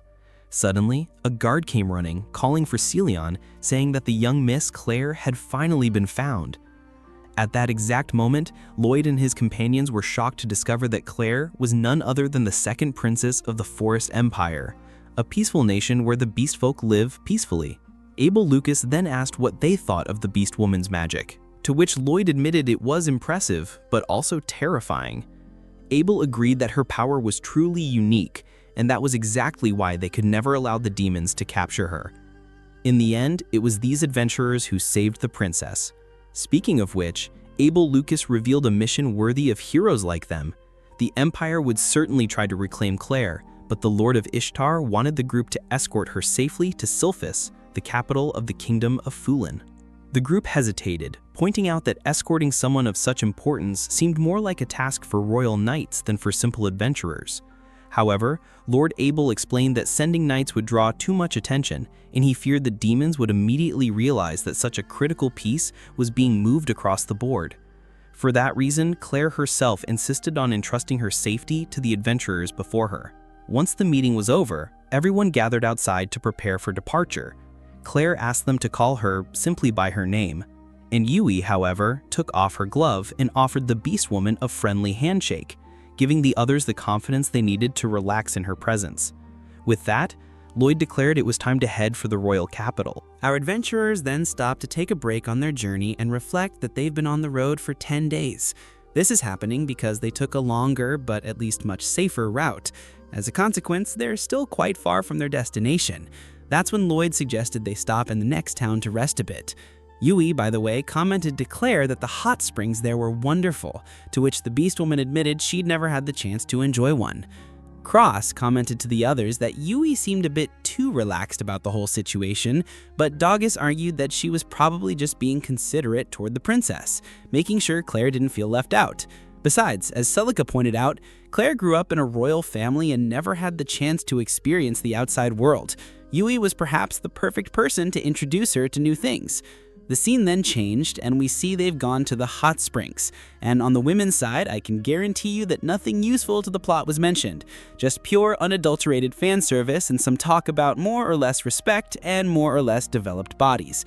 And don't be fooled, because on the men's side, there was also nothing worth saving, where the guys were basically washing each other's backs. Lloyd, lost in thought, almost scrubbed his colleague's back right off due to the force he put into it, and with Cross's screams for Lloyd not to go so hard on him, moving on. The scene changes, and after this moment of pure uselessness, the group gathered to discuss the rest of the trip. Lloyd suggested staying in town for a few more days to sort out some loose ends, and Doggus thought it was perfect since he needed to buy new gear, considering his current shield to even be considered wrecked would need to improve a bit. Celica also loved the idea since she hadn't had time to practice her magic properly, so she could catch up on that. The next day, Doggus went looking for a decent shop, and after many failures, he ended up bumping into Yui and Claire on a boat ride. The princess recommended he check out a small, shabby-looking shop she had noticed. And well, with nothing to lose, the shield bearer tried his luck and was shocked by the quality of the items inside, wondering why the shop seemed so stagnant even with such good equipment. Just then, an old man appeared, asking what he wanted, and when Doggus gave the famous "just looking," he just authorized the tank to look at the equipment and left. At that moment, a bunch of scumbags entered the establishment, and from now on we can understand why the shop isn't doing well, as it seems they were harassing the owner. Enraged, the shopkeeper came out to kick the thugs out, but the leader confronted him and scoffed. Curious, Doggus asked if they were loan sharks, but they proudly denied it. Instead, the leader revealed himself as Ganon, the strongest, most perfect, and humble adventurer in the region. Showing a total of zero surprise, Doggus simply assumed the guy must be famous. Garen explained with a grin that the stubborn old man refused to sell him one of the legendary relics of Rionis. The shopkeeper replied that he would only hand over that piece of equipment to someone who truly deserved it.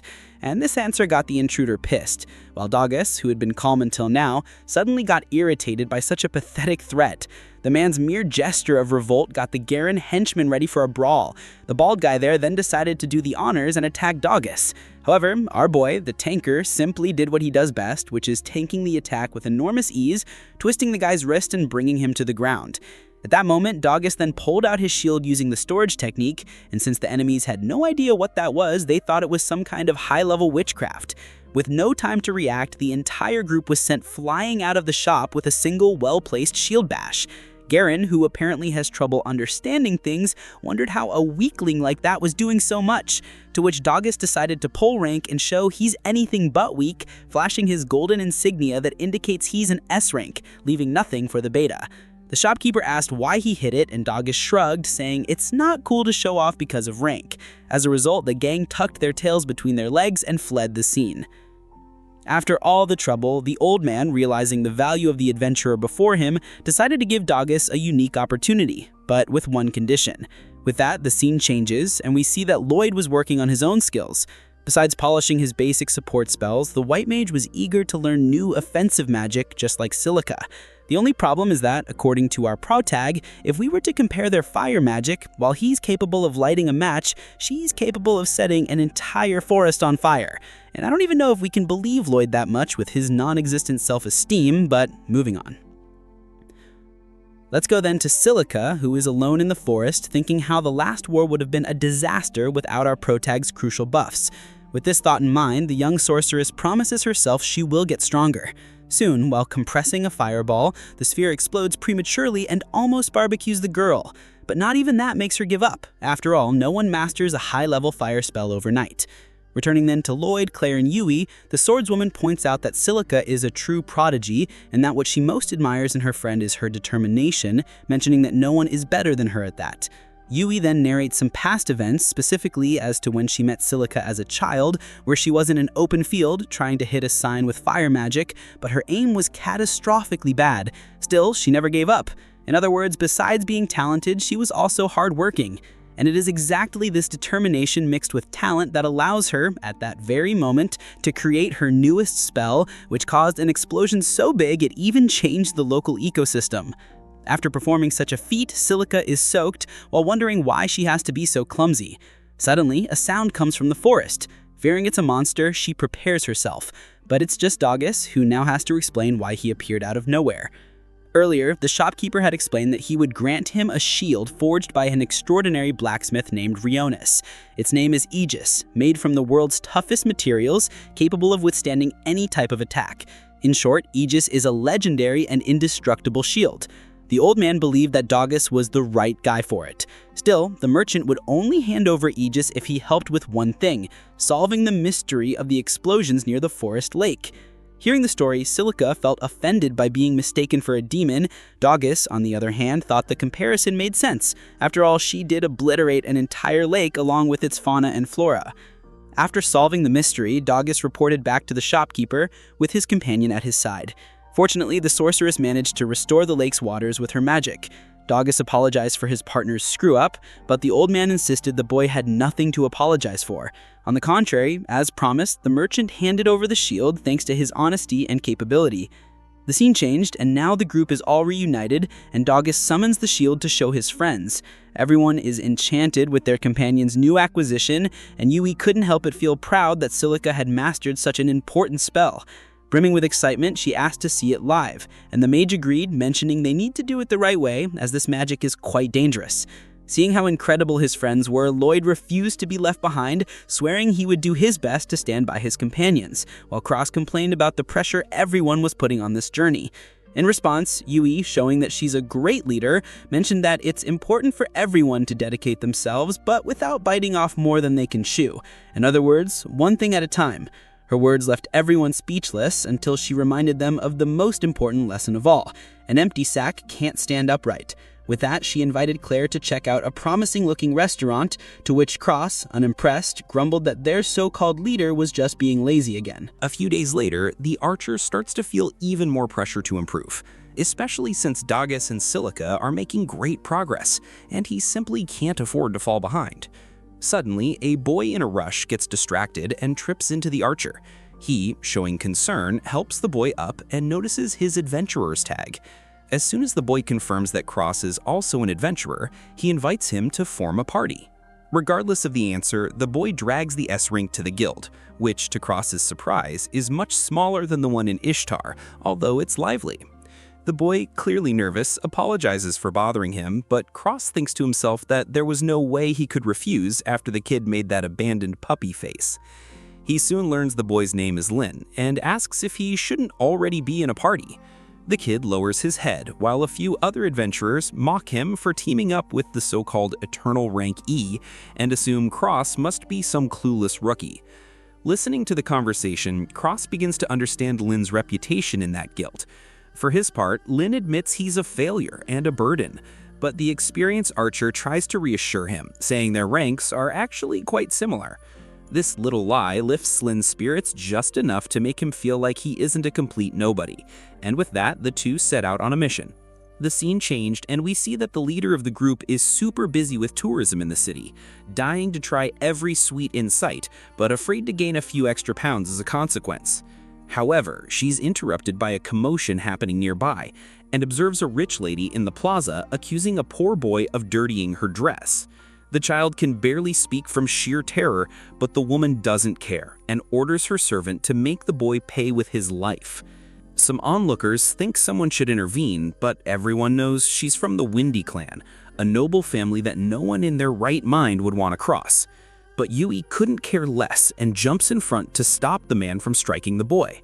Furious, the noble demands to know how this girl dares to stand in her way, pulling rank with the classic "Do you know who you're talking to?"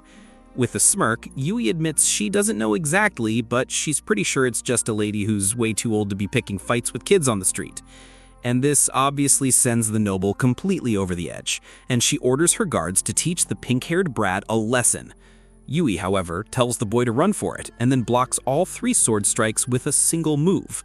And while all hell was breaking loose with the leader of Lloyd's group, we return to the archers, who finally locate the nest of red slimes they were tasked with eliminating. Without wasting time, Cross pulls his bow from storage and nocks an arrow. He fires the first arrow into a slime's core and then drops a second creature. He encourages Lin not to just stand there and to join in. Lin draws his bowstring and releases a shot, but the force is pathetic and the aim is even worse, a complete disaster. Nearly in tears, the boy apologizes, while Cross realizes this partnership is going to be anything but easy. We then return to Yui, who, despite everything, remains calm. She even taunts her opponents, saying that everyone already knows who's going to win, so they might as well give up. However, the noble isn't leaving. Her fury only grows. Little does she know that some of the onlookers have already recognized Yui as the adventurer who reached S rank at such a young age. Even so, Windy has a card up her sleeve, and with a subtle signal, a hidden mage steps forward and conjures a magic circle under Yui's feet. Chains erupt from the spot, binding her body. According to the noble, these chains gradually drain the victim's stamina and mana. And indeed, even as an S rank, Yui can't break free. Windy watches with a smile, but just as her guards advance again, a hooded woman appears. She doesn't claim the right to decide who should or shouldn't fight, but she points out that 4 against 1 is cowardice. The shrew screams at her to get out of the way, but in that instant, the hooded figure moves with immense speed, and in the blink of an eye, she puts the 3 guards to sleep, disables the mage, and shatters Yui's chains. The lady couldn't believe her escort was defeated so easily. That being the case, the hooded woman stepped forward and asked how she'd like to feel the truth on her own skin, and this sent her to the ground. With the matter settled, Yui thanked the stranger for saving her. The woman, showing humility, admitted she only got involved because she was looking for something. Yui couldn't help but ask how she could become as strong as her, but the hooded woman simply told her not to rush. At that moment, Yui confessed that in her group there was an incredible white mage named Lloyd, and she often felt too dependent on him. That's why she needed to get stronger. The moment the woman recognized that name, she removed her hood and invited Yui to train with her. And speaking of Lloyd, the mage was practically frying his brain trying to keep up with all the spells he promised to improve. His companions, worried, went to check on him, but he reassured them. Dagas suggested he take a break, but our protag insisted he didn't have time for it. But then Claire forced the issue, saying she would go with him and all. And well, that's when our protag gave in. The scene changed, and we see that Yui is in the middle of the forest with the person who invited her to train. When she asks for her name, she replies that it's Lilith. However, the way she said it made Yui suspect it was a fake name. Even so, she felt she could trust her, and with that, Lilith declared it was time to begin the training. And since this anime is loving telling its plots and paces, the scene changed once more, and now we go to Claire and Lloyd, who were sharing a pastry. Lloyd thanked her for the company, and she mentioned his magic research, saying it must be exhausting and that she wished she could help. Hearing this, Lloyd asked if the Beast Woman's magic was an ancestral spell, and this question left her thoughtful. Guess what? That's right, my dudes. The scene changed again, and now we go to Cross and Lynn, who were training. At that moment, the S-rank archer gave the kids some tips, and after that, he managed to hit a slime for the first time. In other words, he started to progress. Cross then asks him to try and hit the core, and after achieving such a feat, he was there all happy, feeling accomplished. We now return to Lilith, who is instructing Yui to try and cut down a tree without moving. Yui frowned, but then her companion swung her sword, sending a magical strike that reached the tree and split it in half. According to the warrior, she had channeled magic through her blade. If she could learn that, Yui realized she would finally have a way to deal with long-range attacks. During this time, Claire revealed to Lloyd that she was in fact the heir of an ancestral magic, just as he suspected. He asked if it would be possible for him to wield such magic, which could help him progress his research. Claire, however, feared it was impossible. Ancestral magic, she explained, was a gift granted once a century randomly. Anyone else who tried to use it would suffer divine punishment. In fact, she said there was a story of a person who died the moment they tried to use it. Hearing her concern, Lloyd promised not to bring up the subject anymore. Back on the training grounds, Lynn's eye was improved, and together they managed to take down all the slimes. Cross joked that now he just needed to learn how to fire arrows in rapid fire succession. Lynn's jaw almost dropped until Cross laughed and said he was just kidding. But as they were about to head back, they were surprised by the appearance of a Luna Magra, a hideous, high-level monster. Cross fires an arrow straight into the creature's eye, but even that part of its body seemed as hard as stone. He points out that to take down an enemy of this level, he'll need a powerful chain of attacks. Lynn remembers the sequential shot Cross mentioned, but the man laughs, repeating that it was just a joke.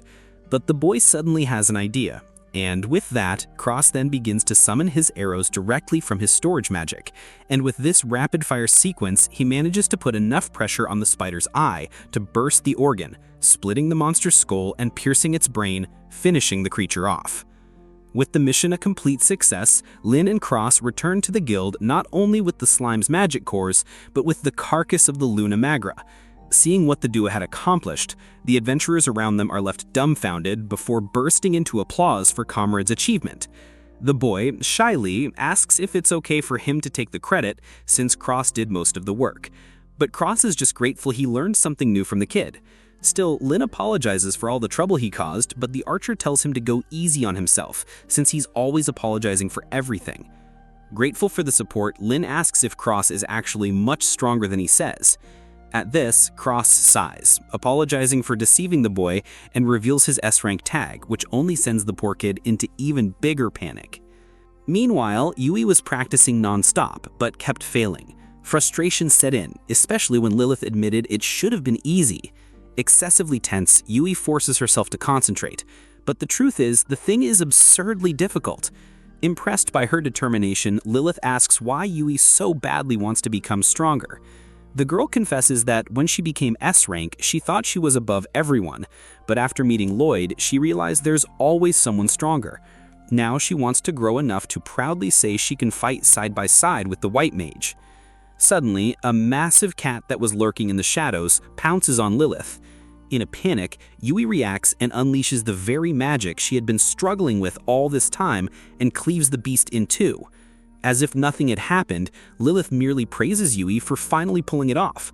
The words bring a smile to Yui's face, though she quickly loses it as exhaustion takes over. That night, the rest of the group grows worried over Yui's long absence, until they hear a noise at the door. Opening it, they find her sleeping soundly on the doorstep like a child, while Lilith is already gone, her hood over her head. The next morning, it's time for the team to finally depart. Lloyd laments that he seems to be the only one who hasn't made any progress. Well, except for optimizing his spells, learning new group combat magic, and even creating a new tracking skill. The others exchange glances, grumbling about how this idiot always acts like nothing he does is enough. Meanwhile, Lily returns to Lloyd's master, complaining about having to use a fake name just to check up on her disciple. Merlin snaps, furious that Lily is the only one having fun, and decides to go see the boy herself. Sometime later, Merlin finally reached the capital and was dazzled by its beauty and constant motion. Far away, in a dark castle, Grist was reporting to his master, who revealed himself through a blue flame.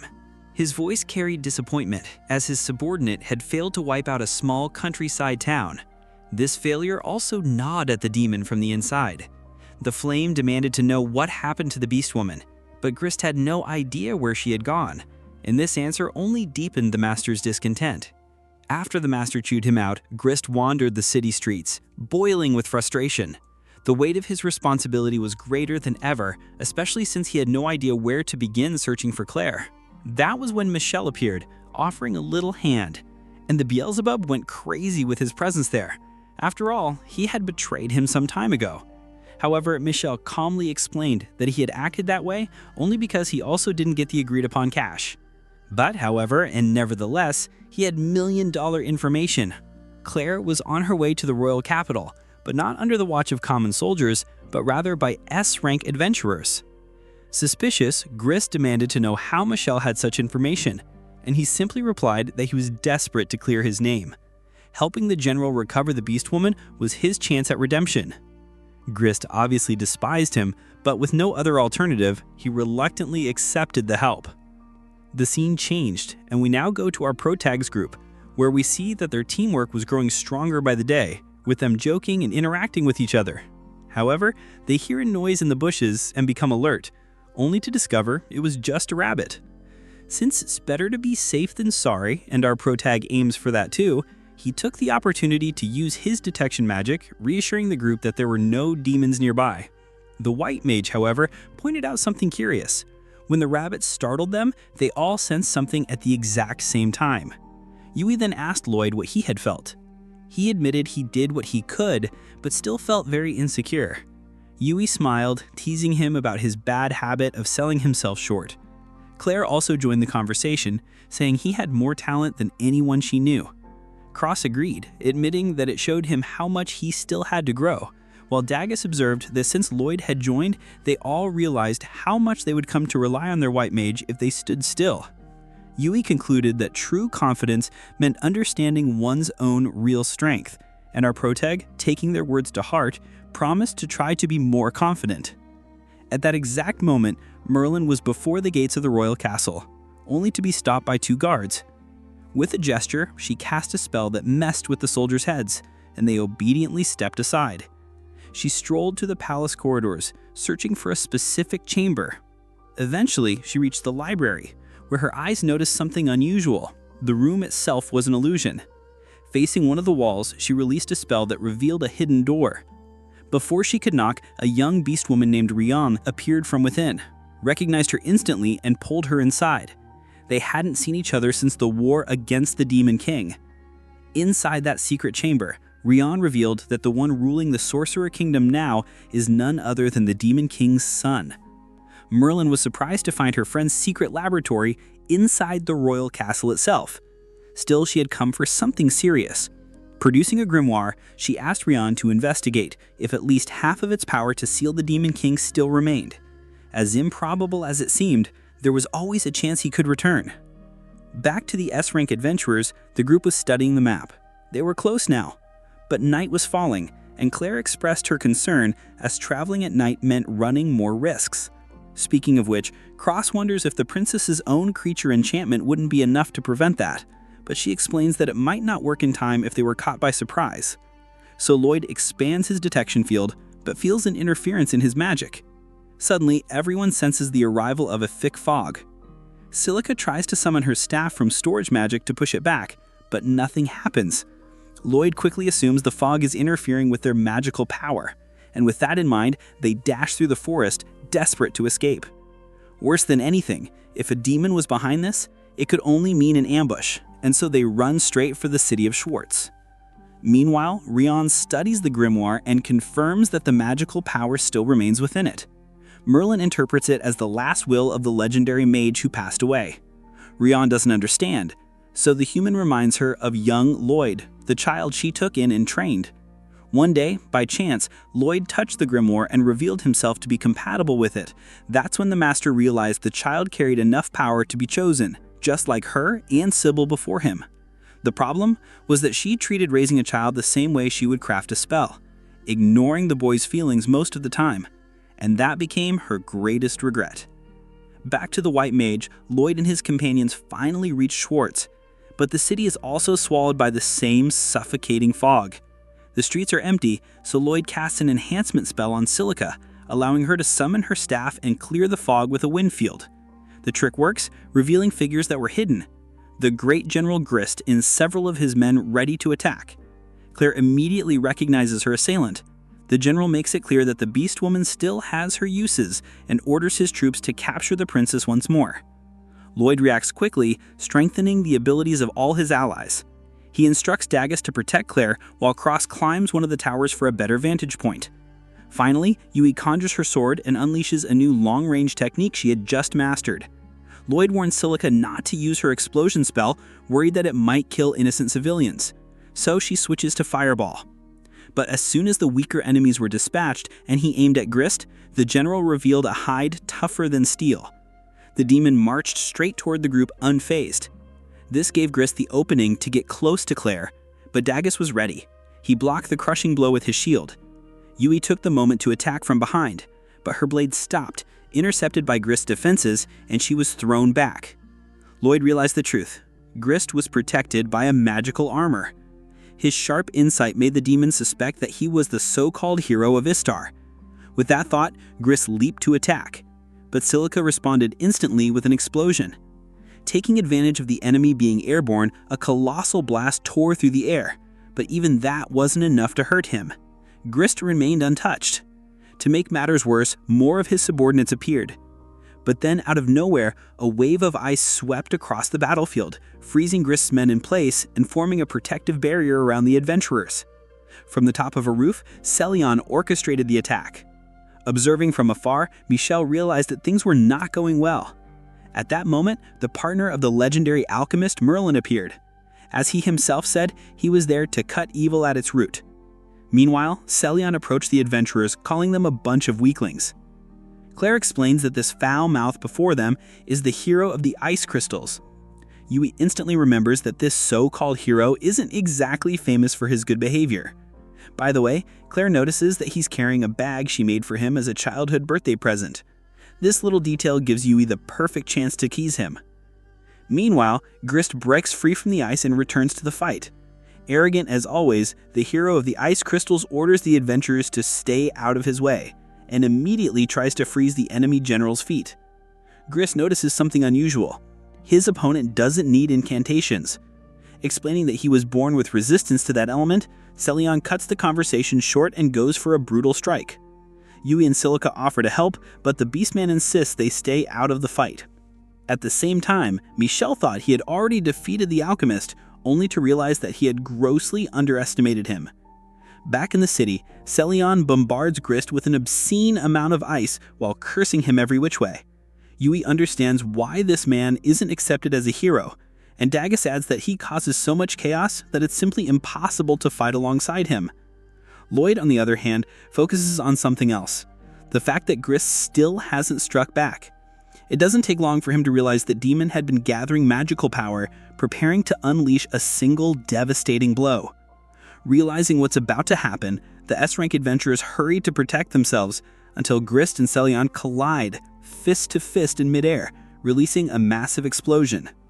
Taking advantage of the distraction, Michel seizes the chance and flees from the battle. In the center of the explosion, Lloyd pushes away the debris and smiles upon seeing Dagus still alive. Using his detection magic, he confirms that all his allies are safe, except he can't sense Claire or Celion. And then, in the midst of the chaos, the princess appears, already in the clutches of the great General Grist. He then escapes aboard an allied flying vessel that shows up just to rescue him. And well, with that, the episode ends. So, now that Claire has been captured, how do you think Lloyd and the gang are going to rescue her? If you want a continuation, let me know in the comments that you want the next part, smash that like button and the hype to support this video, and subscribe and hit the bell so you don't miss the next part.